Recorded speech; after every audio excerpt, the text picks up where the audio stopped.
দেখেন বিএনপি কিন্তু একটি সুবৃহৎ দল। বিএনপি শুধু একটা ছোট দল নয়, এইখানে কম্পিটিশন আসবে, কম্পিটিশন থাকবে।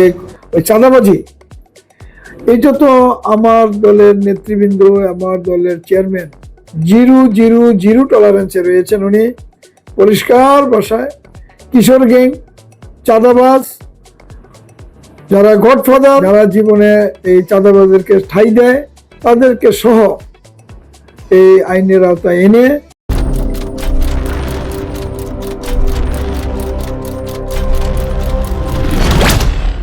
আমি এই এলাকার সন্তান, এই এলাকার জনগণ, সাধারণ জনগণ আমাকে চিনে, আমার পরিবারকে চিনে।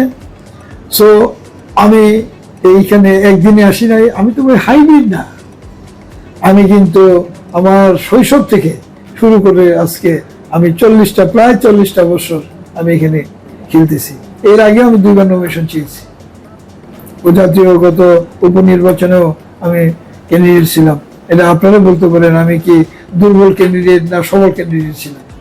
সো আমি কিছু এই ব্যাপারে আপনাদের সহযোগিতা চাচ্ছি, জনগণের দোয়া চাচ্ছি, এবং সাধারণ মানুষের পাশে প্রতিদিন আমি দৌড় বয়ে যাচ্ছি, তাদের সাথে যোগাযোগ করছি।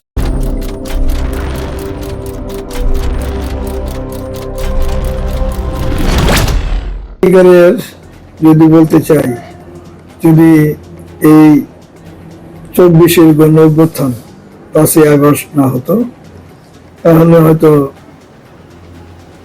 আপনাদের সামনে এসে এই কথাগুলো আমার সৌভাগ্য হতো না আজকে এইখানে বসে কথা বলার। এই প্রেক্ষাপট চিন্তা করলে আল্লাহ রাব্বুল আলামিনের দরবারে শুকরিয়া আদায় করছি, ভালোবাসি। এই ফ্যাসিস্টদের পতন এবং 5ই আগস্টের ছাত্র জনতার আমাদের দীর্ঘ 17 বছরের ফসল, আন্দোলনের ফসল মিলে আমরা একটি সুন্দর দেশ পেয়েছি। আমরা এক কথায় বলি যে বাংলাদেশ দ্বিতীয়বারের মতো স্বাধীন হয়েছে।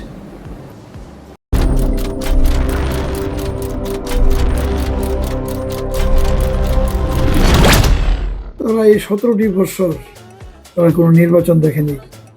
দেখেছে কি, ওই খুনি হাসিনার তার লেলিয়ে দেওয়া বাহিনীর ওই ভোট কেন্দ্র দখল করা, ওই জোর জুলুম করে মেম্বার, চেয়ারম্যান, ইউনিয়ন পরিষদের ইলেকশন, উপজেলার ইলেকশন, পার্লামেন্ট ইলেকশন।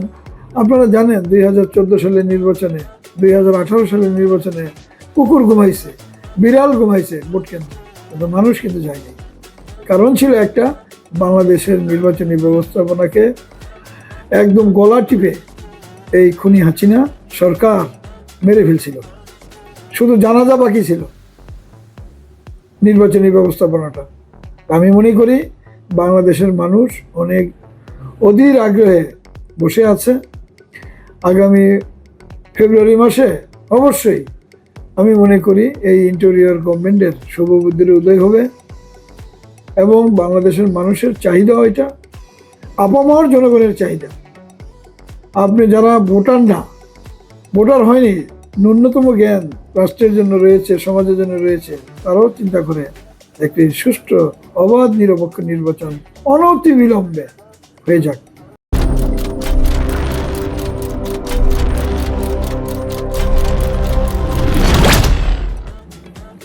এই ইন্টেরিয়র গভর্নমেন্ট আইন শৃঙ্খলা নিয়ে তারা টোটালি ব্যর্থ।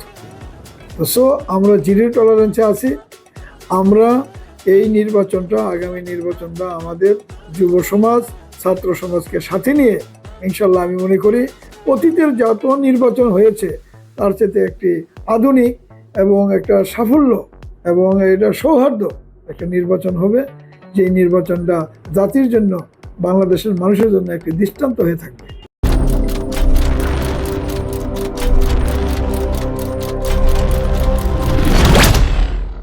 আমি সর্বপ্রথম যে কাজটা করব, আমার নির্বাচনী এলাকা ঢাকা 18, এইখানে প্রায় 7.5টা থানা।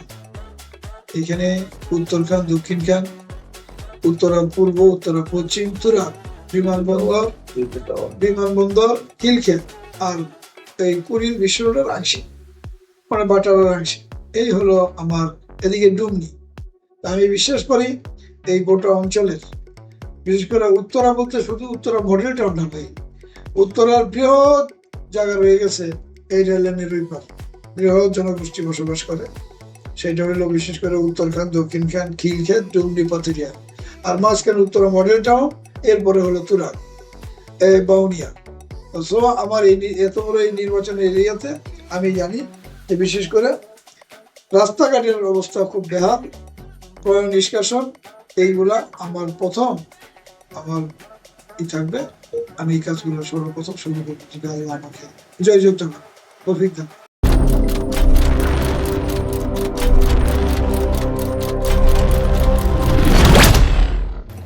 আমার সম্পর্ক তো ছাত্রদের নিয়ে, আমার সম্পর্ক নিয়ে যুবকদের নিয়ে, আমার সম্পর্ক শ্রমিকদের নিয়ে। 60% ভোটার এখন ইয়াং ফোর্স বা যুবক ছাত্র। আমি মনে করি আমাদের পার্টির চেয়ারম্যান জনাব তারেক রহমান আবার বাংলাদেশে এই নির্বাচনী ব্যবস্থাপনাকে ফিরিয়ে এনে আবার জনগণের মাধ্যমে একটি গণতান্ত্রিক রাষ্ট্র পরিচালনার জন্য দায়িত্বভার গ্রহণ করবে। আপনারা বাংলাদেশ জাতীয়তাবাদী দলের চেয়ারম্যান জনাব তারেক রহমানের জন্য দোয়া করবেন। আমাদের নেত্রী সাবেক তিনবারের প্রধানমন্ত্রী দেশনেত্রী বেগম খালেদা জিয়ার জন্য দোয়া করবেন। আমরা প্রাণ বলে দোয়া করি